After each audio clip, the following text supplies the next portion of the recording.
নমস্কার বন্ধুরা, green gardener চ্যানেলে আবার একটি ভিডিও নিয়ে এলাম। দেখুন আমার একটি ছোট্ট 10 ইঞ্চি টবে কত পরিমাণে মুকুল এসেছে।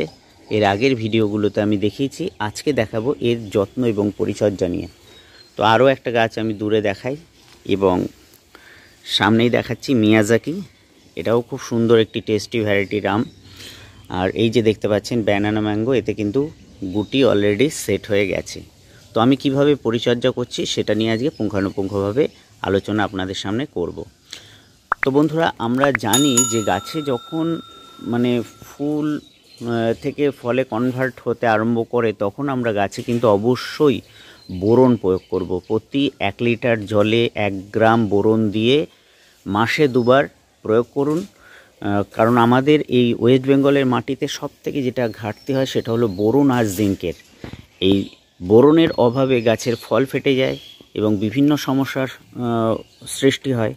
আপনারা চাইলে প্ল্যানোফিক্সও প্রয়োগ করতে পারেন, ফল তাতেও খুব ভালো ধরবে। এই প্ল্যানোফিক্স কতটা দিতে হবে, যে লিটারে 4 থেকে 5 ফোঁটা, বেশি দিলে কিন্তু গাছ জ্বলে যায়। এটা আমার অভিজ্ঞতা, আমি দেখেছি। সেইটা দিয়ে আপনারা প্রয়োগ করবেন। আর যেটা করতে হবে, এই সময় কিন্তু অবশ্যই কোনো ফাঙ্গিসাইড দিতে হবে। আমি যেটা করব সেটা হলো বায়ার কোম্পানির অ্যান্ট্রাকল। এটা দেখুন যে কন্ট্যাক্ট ফাঙ্গিসাইড। এই সময় কিন্তু আমরা অ্যান্ট্রাকল প্রয়োগ করতে পারি প্রতি 15 দিন অন্তর অন্তর। সব থেকে ভালো হয় একটু ঘুরিয়ে ফিরিয়ে আপনার কাছে যে ফাঙ্গিসাইড আছে সেটা প্রয়োগ করতে পারেন, তাতেও কিন্তু খুব ভালো রেজাল্ট হবে। কারণ ফাঙ্গাসের প্রবলেম কিন্তু এখন হবে।